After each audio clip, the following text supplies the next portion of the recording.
The morning of June 13th, 1944, near Villers-Bocage in Normandy, Lieutenant James Flowers of the 2nd Armoured Division sat in the commander's cupola of his M4 Sherman tank and watched something that would fundamentally alter how American tank crews understood their war. Through the morning haze, approximately 800 yards distant, a German Tiger I had stopped on the reverse slope of a low ridge. The Tiger's commander, standing in his turret, seemed utterly unconcerned by the presence of 4 American Shermans positioned in the tree line below. Flowers had been briefed about the Tiger. Every tanker in Europe had heard the stories by June of 1944.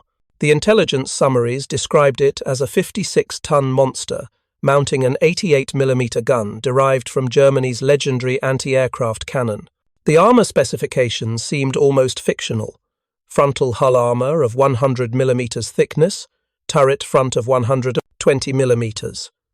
The briefing officers had been clear about engagement protocol. Do not engage Tigers from the front.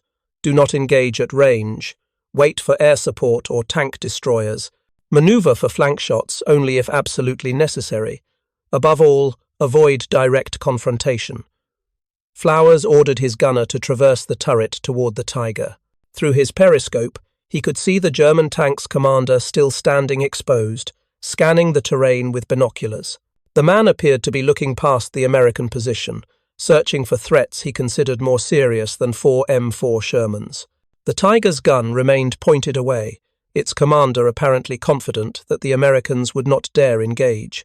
If you're enjoying this deep dive into the story, hit the subscribe button and let us know in the comments from where in the world you are watching from today. What happened in the next 45 seconds would be reported, debated, suppressed, and ultimately absorbed into the unwritten tactical doctrine of American armoured forces in Europe. Flowers did not wait for orders. He did not request air support. He did not manoeuvre for a flank shot. He ordered his driver to advance at full speed directly toward the Tiger, while simultaneously ordering his gunner to fire. The Sherman lurched forward, its engine roaring, tracks throwing dirt as it accelerated across open ground toward an enemy tank that outweighed it by nearly 2 to 1, and mounted a gun that could penetrate the Sherman's armour from well over a mile away. The German commander saw the movement. He dropped into his turret. The Tiger's gun began to traverse. But Flowers' Sherman was already closing the distance at 25 miles per hour, bouncing over the rough ground, its own 75mm gun firing as it moved. The first round missed. The second struck the Tiger's frontal armour and ricocheted harmlessly into the sky. The third round, fired at approximately 400 yards, as the Sherman continued its suicidal charge, struck the junction between the Tiger's turret and hull. The Tiger fired. At 400 yards, with a target moving directly toward it at high speed, the 88mm round passed over the Sherman's hull, missing by less than 2 feet. Flowers' driver kept advancing. The gunner kept firing. At 200 yards, another 75mm round struck the Tiger's gun mantlet. At 100 yards, with the German crew desperately trying to depress their gun low enough to engage a target now almost beneath them, Flowers' gunner put a round into the Tiger's side armour where the turret met the hull ring. The Tiger stopped moving. Smoke began pouring from its engine compartment. The crew bailed out, running for the cover of the tree line beyond. Flowers ordered his driver to halt. His hands were shaking. His loader was vomiting from stress and adrenaline. His gunner sat frozen at his position, staring through his sight at the Lord, a disabled Tiger. They had just violated every principle of armoured warfare they had been taught. They had charged directly at a vastly superior tank. They had survived, and they had won.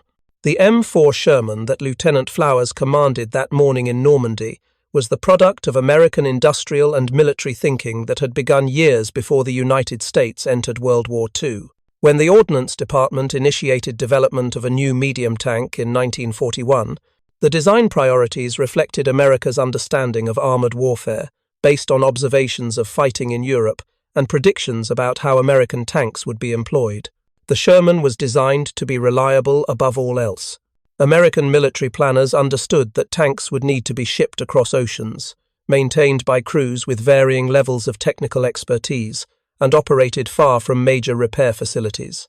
The decision to use the Wright R975 radial aircraft engine in early models, and later the Ford GAAV-8 engine in the M4A3 variant, reflected this priority.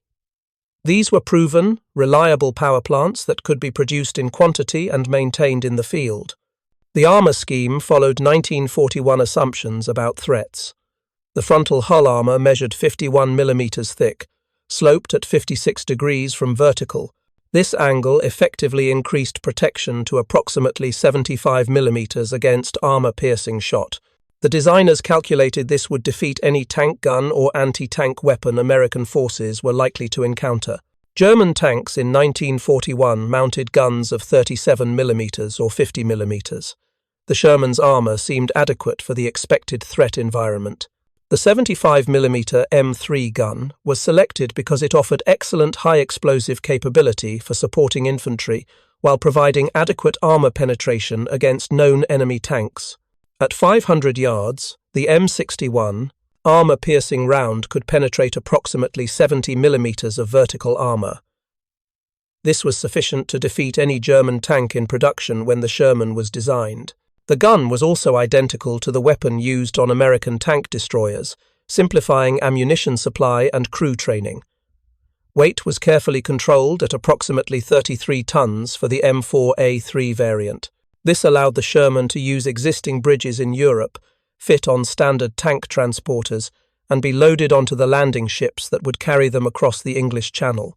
The 5-man crew layout provided excellent division of labor. The commander could focus on tactical decisions. The gunner aimed and fired. The loader maintained rate of fire.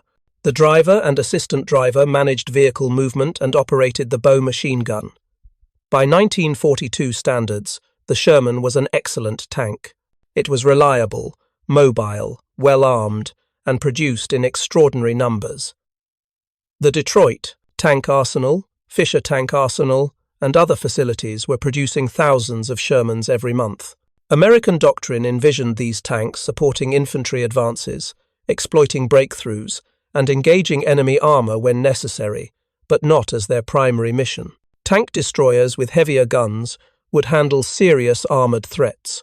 This entire philosophy, the design priorities, the tactical doctrine, the industrial strategy, was predicated on assumptions about what American tanks would face. Those assumptions began crumbling in North Africa in late 1942 when Shermans first encountered German 88 mm anti-aircraft guns used in the anti-tank role. The assumptions collapsed completely in July of 1943 in Sicily when the first Tiger I tanks appeared in combat against American forces. And by June of 1944 in Normandy, every Sherman crew in Europe understood that their tanks were desperately outmatched by German heavy armor. The German Tiger I that Flowers faced that morning in Normandy represented an entirely different philosophy of armored warfare. Where American designers had prioritized reliability, production numbers, and adequate protection, German engineers had pursued something closer to invincibility. The Tiger I project had begun in 1937, years before the war, as Germany sought to develop a breakthrough tank capable of dominating any battlefield. The specifications were extraordinary for their time. The tank would weigh 56 tons when combat loaded. It would mount the 88 mm KT-36 gun, a tank adaptation of the legendary Flak-36 anti-aircraft cannon that had proven devastatingly effective against Allied armor in North Africa. The armor would be thick enough to resist any Allied tank gun at normal combat ranges. Speed and mobility would be secondary considerations. The Tiger was designed to be a mobile fortress. The 88 mm gun was the Tiger's defining feature. This weapon could penetrate 100 mm of armor at 1,000 meters distance. Against a Sherman's 51 mm of frontal armor, the 88 could achieve penetration at ranges exceeding 2,000 meters. The psychological impact of this range advantage cannot be overstated. Tiger crews could engage Allied tanks from distances where return fire was completely ineffective. They could sit in defensive positions and destroy approaching enemies long before those enemies could respond. The armor scheme matched the gun's ambitions. The frontal hull armor measured 100 mm thick, vertical without sloping. The turret front was 120 mm thick. The side armor was 80 millimeters. Even the rear armor was 82 millimeters thick. This made the Tiger effectively immune to American 75mm guns at any range beyond point blank. Intelligence reports from units that had encountered Tigers in Tunisia and Sicily confirmed what armor calculations predicted. Frontal engagement was suicide. Production of the Tiger I began in August of 1942 at the Henschel factory in Kassel, Germany. The tank was extraordinarily complex to manufacture. Each Tiger required approximately 300,000 man-hours to complete, compared to approximately 10,000 man-hours for a Sherman. This meant that even working at maximum capacity, German industry could produce only about 25 Tigers per month in 1943, increasing to about 100 per month by mid-1944. These production limitations meant Tigers were never common. By June of 1944, Germany had built approximately 1,000 Tigers total since production began. These were organized into heavy tank battalions, separate from regular panzer divisions, and committed to critical sectors where their shock value and tactical superiority could be maximized. Each Tiger was precious, representing an enormous investment of resources and manufacturing capacity that Germany's increasingly strained industrial base could barely sustain. For Allied tankers, the Tiger had become something approaching a mythological creature by the summer of 1944. Stories circulated through armored units about Tigers that had destroyed entire platoons of Shermans without receiving meaningful damage.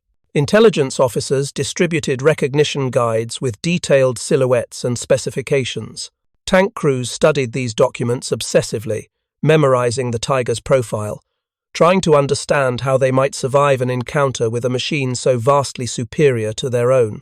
The 2nd Armoured Division that Lieutenant Flowers served with had landed in Normandy on June 9, 1944, 4 days after the initial D-Day assault. The division's tank crews had received extensive training at Fort Benning, Georgia, and at the Parsons of Oslook, California Desert Training Center, before shipping to England in 1943.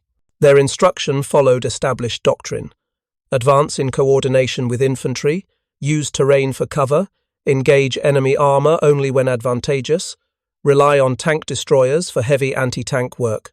Training exercises had used captured German tanks and mock-ups to familiarize crews with enemy vehicles. The instructors emphasized the Panzer IV as the primary threat, a medium tank mounting a 75mm gun with armor comparable to the Sherman. Brief mentions were made of heavier German tanks under development, but specific details were limited because American intelligence in 1943 had incomplete information about the Tiger's deployment and capabilities.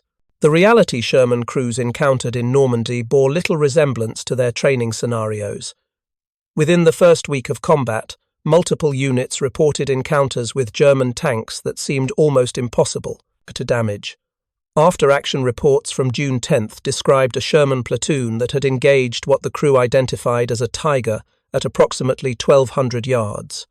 All 5 Shermans fired multiple rounds. Crews reported seeing their armor-piercing shot bounce off the Tiger's frontal armor, creating visible sparks but no penetration.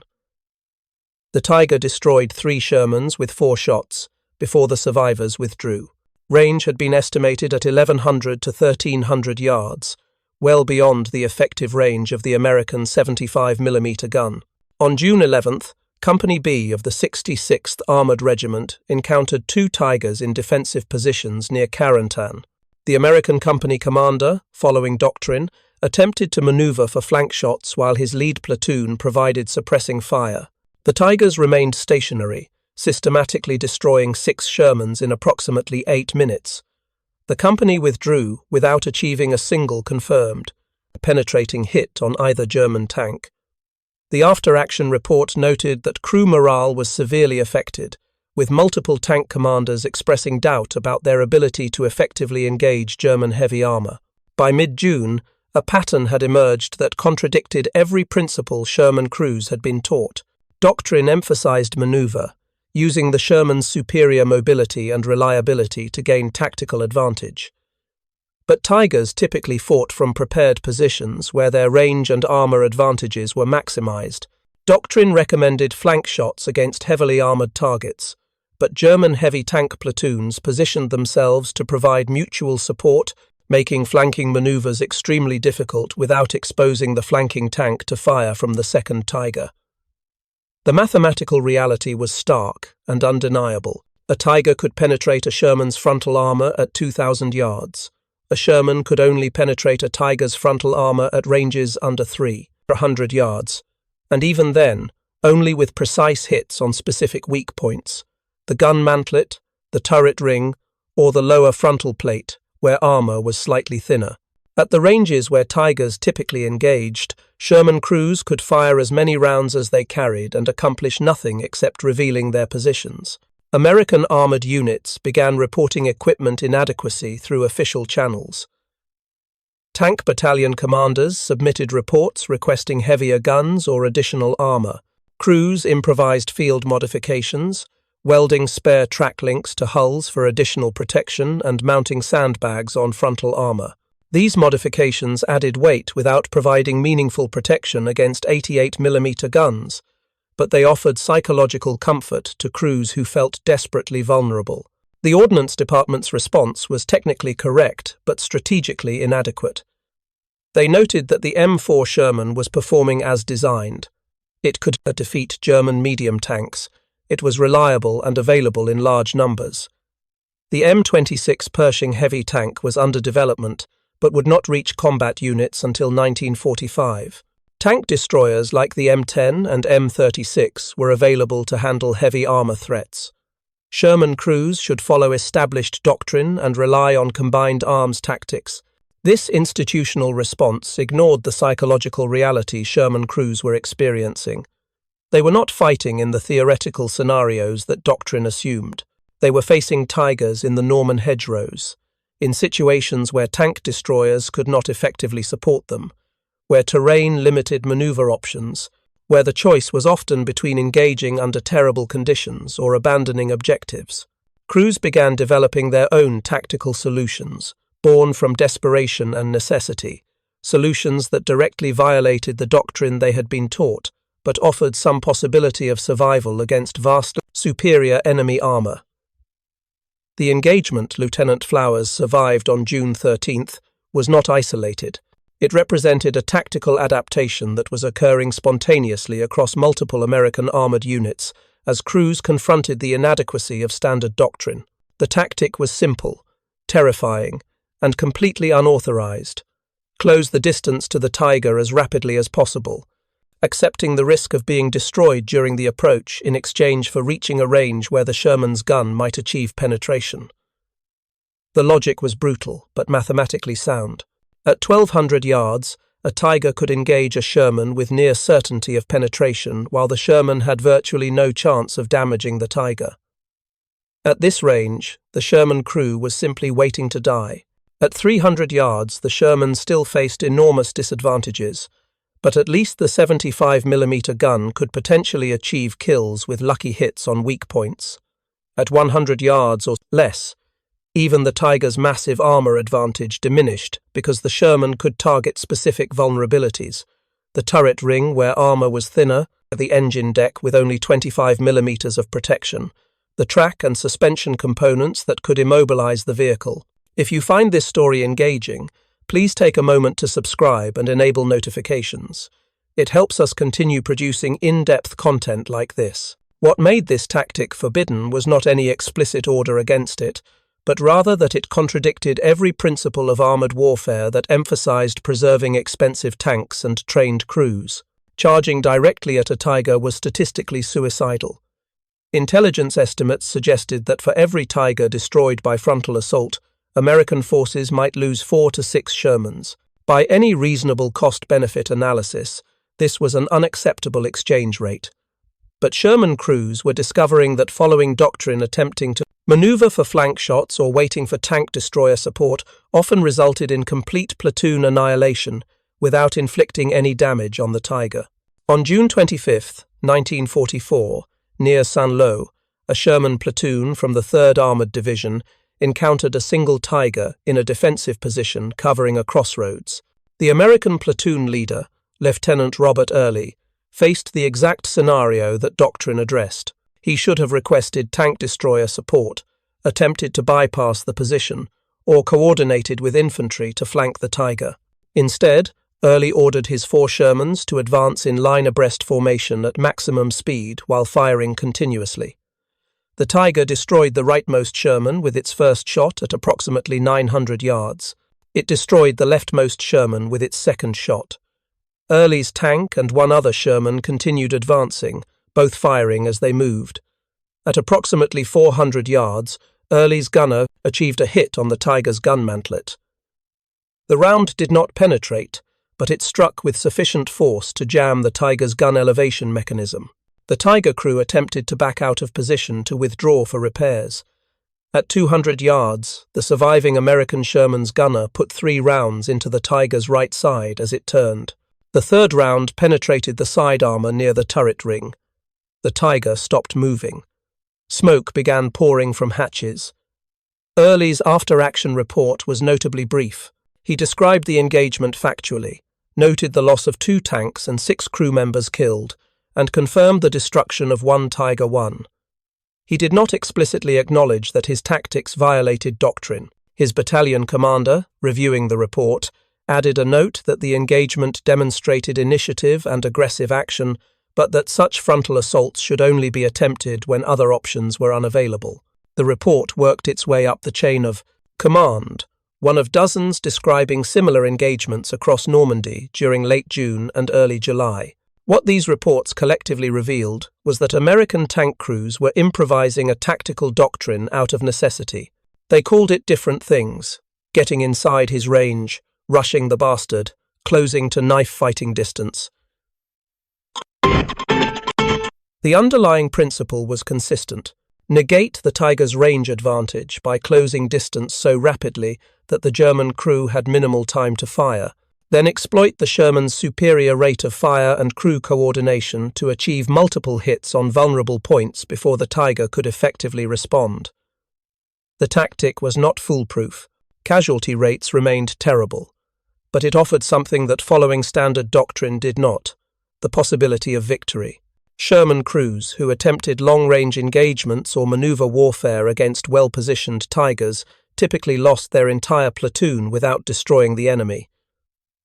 Crews who charged directly at Tigers, accepting horrific losses during the approach, occasionally succeeded in destroying their target.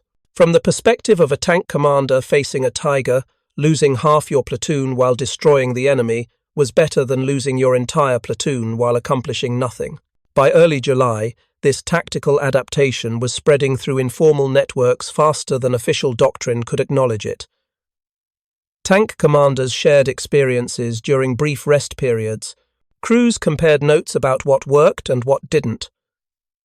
Certain principles emerged: approach in multiple directions if possible to divide the Tiger's attention, fire continuously during the approach to obscure the Tiger's vision and potentially achieve a lucky hit. Target the gun mantlet first to potentially disable the main weapon.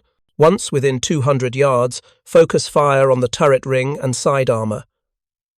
Never stop moving until the Tiger was confirmed destroyed or your own tank was disabled. The statistical evidence of this tactical evolution appeared in the kill-to-loss ratios documented by American armored units through July and August of 1944. In June, immediately after the Normandy landings, American tank battalions reported an average of 5.8 Shermans lost for every Tiger destroyed. By late July, this ratio had improved to approximately 3.2 Shermans lost per Tiger destroyed. By late August, some units were achieving ratios as favorable as 2.1 to 1, though overall Army statistics remained around 2.7 to 1. These numbers represented an extraordinary shift in combat effectiveness. Not because Sherman tanks had improved, they remained mechanically and protectively identical to the tanks that landed in June, but because crew tactics had evolved. The improvement came at terrible cost. American tank crew casualty rates in Normandy exceeded 40% during June and July of 1944. Entire platoons were lost in single engagements. Replacement crews arrived from England with minimal combat experience, received brief orientation from surviving veterans, and were committed to combat within days. The German perspective on these engagements revealed a different dimension of the tactical evolution. Tiger crews initially viewed American Sherman tanks with professional contempt mixed with pity. The Tiger's superiority seemed so overwhelming that engagements felt less like combat than target practice. But by late July, Tiger commanders were reporting significant changes in American behavior. Shermans were no longer attempting to engage at range or waiting for flanking opportunities. They were charging directly at Tigers in coordinated rushes that German crews found psychologically unnerving, even when the Tigers successfully destroyed multiple attackers. A Tiger commander from the 101st SS Heavy Panzer Battalion, captured in August after his tank was disabled near Falaise, told interrogators that the American willingness to accept casualties while closing distance represented a fundamental change from earlier encounters. He described an engagement where his Tiger destroyed 4 Shermans in rapid succession as they advanced toward his position, only to be disabled by the 5th Sherman that closed to approximately 150 yards and achieved multiple hits on his tank's turret ring and side armor. He expressed something approaching respect for American tank crews' determination, while noting that such tactics would be considered wasteful and unnecessary in the German army, which emphasized preserving expensive equipment.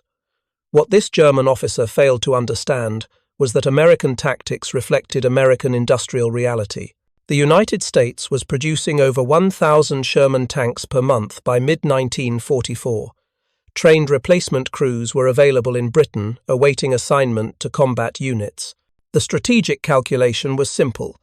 America could afford to trade Shermans for Tigers at a 3-to-1 ratio because American industry would replace those Shermans within weeks, while German industry could not replace lost Tigers for months, if at all. But this strategic logic provided no comfort to individual Sherman crews facing Tigers in Norman hedgerows. For them, the tactical evolution was not about favorable exchange ratios or industrial capacity. It was about discovering through trial and terrible error that charging directly at an enemy tank designed to kill you from a mile away somehow provided better odds of survival than following doctrine that left you exposed at ranges where you could not effectively fight back.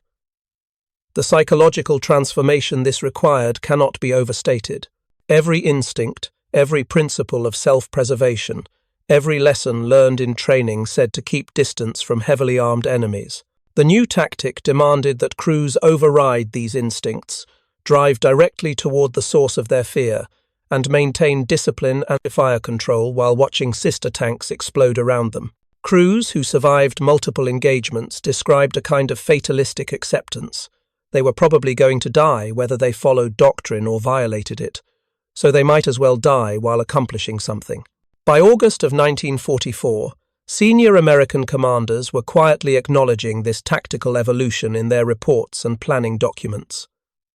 The language was carefully diplomatic. Reports described aggressive close-range engagement tactics and innovative approaches to confronting superior enemy armor, rather than explicitly stating that American crews were conducting near-suicidal charges against German heavy tanks because standard doctrine had proven completely inadequate. But the reality was clear to anyone reading casualty reports and engagement summaries. Sherman crews had discovered that the only way to fight Tigers was to close to ranges where both tanks could kill each other, then rely on superior American crew coordination and rate of fire to win the resulting knife fight. Lieutenant James Flowers survived the war. He returned to the United States in December of 1945, was discharged from the Army in February of 1946, and lived until 1998. In a 1987 interview conducted by the Veterans History Project, Flowers was asked about his most significant combat action. He described the June 13th engagement near Villers-Bocage in matter-of-fact terms, noting that he had violated tactical doctrine but felt he had no realistic alternative given the situation. When asked if he would have done anything differently, he paused for several seconds before answering that he wished he had known earlier in the campaign what he learned that morning, that charging a Tiger offered better survival odds than trying to fight it at range. The 2nd Armoured Division, which Flowers served with throughout the European campaign, lost approximately 230 Sherman tanks destroyed or damaged beyond field repair between June and December of 1944. Crew casualties exceeded 800 men killed, wounded, or missing. These numbers were not exceptional. The 3rd Armoured Division lost similar numbers. The 4th Armoured Division, which fought through France and into Germany, lost over 300 tanks during the same period. American armoured divisions in Europe were essentially rebuilt multiple times during the 11 months of combat from Normandy to Germany's surrender. The statistical reality of Sherman versus Tiger engagements remained brutally unfavourable throughout the war despite tactical adaptations. American armoured forces in Europe faced approximately 600 Tigers between June 1944 and May 1945. Of these, American tank units destroyed approximately 180 Tigers in direct tank versus tank combat. American tanks lost in these engagements numbered approximately 540 Shermans, maintaining an overall loss ratio of roughly 3-1 even after crews had adapted their tactics. But these numbers obscure an important truth. The tactical adaptation prevented the loss ratio from being far worse. In June of 1944, when American crews were still following doctrine that emphasized range and maneuver, the loss ratio approached 6-1. By September, after the close assault tactic had spread informally through armoured units, the ratio had improved to approximately 2.8-1. This improvement represented hundreds of American lives saved and dozens of additional Tigers destroyed, achieved not through better equipment or official doctrine revision, but through the hard-won tactical wisdom of crews who discovered what worked by surviving what didn't. The official United States Army did not formally acknowledge this tactical evolution during the war. Training manuals published in 1944 and early 1945 continued to emphasize maneuver warfare and combined arms coordination. The informal tactics that Sherman crews had developed, the rapid closure to knife-fighting range, the acceptance of losses during approach in exchange for potential kills at close range, appeared nowhere in official doctrine. Staff officers and senior commanders understood what was happening in combat units, but institutionalizing these tactics would have required acknowledging that American medium tanks were fundamentally inadequate for confronting German heavy armor. This institutional silence had consequences. Replacement crews arriving in Europe in late 1944 received training that emphasized tactics proven ineffective against Tigers. They learned these lessons only after joining combat units, often during their first engagement. Veterans from units rotating back to rest areas would brief replacement crews on real-world tactics, passing on the accumulated wisdom of survival. But this informal knowledge transfer was haphazard, dependent on whether experienced crews survived long enough to share their expertise, and whether replacement crews arrived when veterans were available to brief them. The psychological cost of this adaptation extended beyond combat stress. Sherman crews developed a fatalistic pragmatism that disturbed rear echelon personnel and worried unit chaplains. Crews calculated their odds of survival with grim precision. A tank commander could expect to survive approximately 3 to 5 engagements with German heavy armor before his tank was destroyed. If he survived the destruction of his first tank and received a replacement vehicle, his odds worsened because experienced commanders were often assigned the most dangerous positions. Multiple veterans interviewed decades after the war described a sense of inevitable doom, a certainty that they would eventually be killed no matter how skilled or lucky they had been so far. This psychological burden was compounded by the knowledge that their tactical adaptations, while improving survival odds, remained fundamentally inadequate solutions to a material problem. Charging Tigers at close range worked better than fighting at long range, but better still meant accepting terrible casualties. Crews knew they were applying battlefield ingenuity to compensate for equipment deficiencies that should have been addressed by industrial and military leadership. The bravery required to charge an 88mm gun was considerable, but it was bravery necessitated by decisions made in Washington and Detroit years earlier, decisions that prioritized production numbers over individual tank capability. The tactical evolution of American Sherman crews confronting German Tigers illuminated a fundamental characteristic of industrialized warfare that neither side had fully anticipated when war began. Modern combat between peer industrial powers was not primarily decided by tactical brilliance, individual courage, or even weapons technology in isolation. It was decided by the interaction between industrial capacity, technological capability, and tactical adaptation, with industrial capacity ultimately proving most decisive. Germany's Tiger represented the pinnacle of 1942 tank design philosophy. It was superior to any Allied tank in direct combat, but Germany's industrial base, strained by years of war and increasingly disrupted by Allied bombing, could not produce Tigers in numbers sufficient to influence the war's outcome. Total Tiger I production from August 1942 through August 1944 numbered approximately 1,300 vehicles. During the same period, American factories produced over 40,000 Sherman tanks. This production disparity meant that Germany's tactical and technological advantages were systematically overwhelmed by American material abundance. Even with favorable kill ratios, German heavy tank battalions faced impossible mathematics. A Tiger battalion that destroyed 3 American tanks for every Tiger lost would eventually be destroyed through attrition, because American tanks were replaced faster than they were destroyed, while German tanks were not replaced at all. American military leadership understood these strategic calculations. General Dwight Eisenhower, Supreme Allied Commander in Europe, acknowledged in post-war writings that American tanks were individually inferior to German heavy armor, but argued that American industrial capacity and logistical superiority rendered this technological gap strategically irrelevant. This was correct from a theater-wide strategic perspective. American victory in Europe was never seriously threatened by German armored superiority because the overall balance of forces was so decisively in America's favor.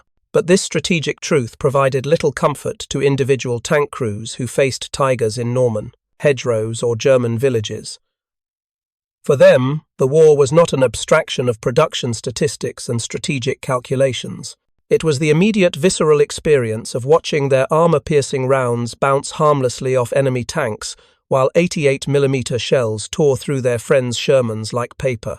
The knowledge that American industry would eventually prevail through sheer numbers did not help a crew whose tank was burning and whose loader was dying in the escape hatch. The tactical adaptation that Sherman crews developed closing to knife-fighting range through rapid aggressive advance represented their attempt to bridge the gap between strategic inevitability and tactical reality. They could not change the fundamental material mismatch between their tanks and German heavy armor. They could not force American industry to produce better tanks faster. They could only adapt their tactics to maximize their chances of survival and mission accomplishment within the constraints they faced. That they succeeded in improving kill ratios from 6-1 to 3-1 represented extraordinary tactical innovation under terrible pressure. This tactical evolution had profound implications for how military historians later understood the American armored experience in Europe. For decades after the war, the narrative emphasized American industrial might overwhelming German tactical excellence. This was true but incomplete. The fuller truth was that American victory required not just industrial capacity, but also tactical adaptation by combat soldiers, who discovered through bitter experience how to employ their adequate equipment against superior enemy weapons. The Sherman crews who charged Tigers were not simply cannon fodder overwhelmed by numbers. They were soldiers who innovated tactically to compensate for material inadequacy, paying for their tactical education with their lives. The question of responsibility for this situation remained contentious among veterans and historians. Should American military and industrial leadership have prioritized developing heavier tanks with more powerful guns earlier in the war? The M26 Pershing, which mounted a 90mm gun and had armor comparable to German heavy tanks, was in development by 1943, but did not reach combat units until February 1945. 3 months before Germany's surrender. If the Pershing had been prioritized for production in late 1943, American armored units in Normandy might have faced Tigers with equipment capable of fighting on equal terms. But this counterfactual ignores the practical constraints American planners faced. The Pershing weighed 46 tons, significantly heavier than the Sherman's 33 tons. This weight created logistical challenges for shipping, bridge capacity, and maintenance. American doctrine in 1943 still emphasized the Sherman's role as an infantry support tank with tank destroyers handling heavy armor threats. Committing to Pershing production would have required reducing Sherman production at a time when American forces needed thousands of tanks for operations across multiple theaters. The decision to continue Sherman production, while slowly developing the Pershing, reflected reasonable judgments based on information available at the time, even if those judgments proved costly for tank crews in Europe. The tactical wisdom that Sherman crews developed through combat in Europe was eventually codified, but only after the war ended. The United States Army published revised armor doctrine in 1946 that acknowledged close-range engagement tactics as legitimate options against heavily armored opponents. The training manual noted that American medium tanks facing superior enemy armor should consider rapid closure to ranges under 300 yards, where crew coordination and rate of fire advantages could be exploited. This represented official acknowledgement of what tank crews had discovered on their own in Normandy 2 years earlier. But for the men who had fought in Shermans against Tigers, this post-war doctrinal revision came too late to matter. Lieutenant Robert Early, who had led the June 25th charge against a Tiger near Saint-Lô, was killed in action on July 19, 1944, when his Sherman was destroyed by an 88mm round during fighting in the Bocage country south of Saint-Lô. He was 23 years old. His tactical report, describing the successful engagement against a Tiger, had worked its way through command channels and was being reviewed at division headquarters when he died. The lessons he learned and documented survived him, eventually influencing doctrine that might have saved his life if it had existed months earlier. The broader legacy of the Sherman versus Tiger experience influenced American tank development throughout the Cold War. The realization that American medium tanks had been qualitatively inferior to German heavy armor in World War II created institutional determination never to accept such inferiority again. American tank development in the 1950s and 60s prioritized firepower and protection alongside mobility and reliability. The M48 Patton, M60, and eventually the M1 Abrams reflected lessons learned from Sherman crews who had fought at terrible disadvantage against German armor. These later tanks were designed to compete on equal or superior terms with any potential enemy, incorporating the hard-won knowledge that tactical skill and numerical superiority could not fully compensate for fundamental equipment inadequacy. For the surviving veterans of Sherman crews, the memory of those desperate charges against Tigers remained vivid decades after the war ended. In interviews conducted in the 1980s and 1990s, elderly men who had been young tank commanders in Normandy described those engagements with remarkable clarity. They remembered the sound of their engines at maximum power, the feeling of their tanks bouncing over rough ground at 25 miles per hour, the sight of 88mm rounds passing overhead or striking the ground nearby. They remembered watching sister tanks explode and burn while maintaining their own advance, because stopping meant certain death and advancing offered slim possibility of survival. Many struggled to articulate why they had done it, why they had repeatedly charged directly toward tanks that could kill them from a mile away. The explanations varied. Some cited duty and orders, though orders rarely explicitly demanded suicidal frontal assaults. Some cited anger and desire for revenge after watching friends die. Some cited pragmatic calculation that charging offered better odds than alternatives. But underlying all these explanations was a simpler truth. They had adapted because they had no choice. Following doctrine meant dying without accomplishing anything. Violating doctrine meant possibly dying while possibly destroying the enemy. Faced with this choice, they chose action over passivity, attack over defense, desperate courage over certain doom. The story of Sherman crews developing forbidden tactics against Tiger battalions ultimately reveals something profound about human beings in industrial warfare. When soldiers face impossible situations created by material inadequacy and doctrinal failure, they do not simply accept their fate. They innovate, they adapt, they learn, they share knowledge with their comrades. They develop new tactics based on what works rather than what they were taught. And they do this despite knowing that their innovations often mean accepting terrible casualties in exchange for marginal improvements in survival odds. Lieutenant James Flowers, sitting in his Sherman on that June morning in 1944 near Villers-Bocage, made a decision that violated every principle of armoured warfare he had been taught. He charged directly at a Tiger tank that could have destroyed his Sherman from 800 yards away. He survived because of speed, aggression, lucky shooting, and German mistakes. Thousands of other Sherman commanders made similar decisions in the months that followed. Many died in the attempt, some succeeded. Collectively, their tactical adaptation improved American armoured effectiveness against German heavy tanks, not enough to eliminate the material disadvantage, but enough to make the difference between hopeless vulnerability and desperate possibility.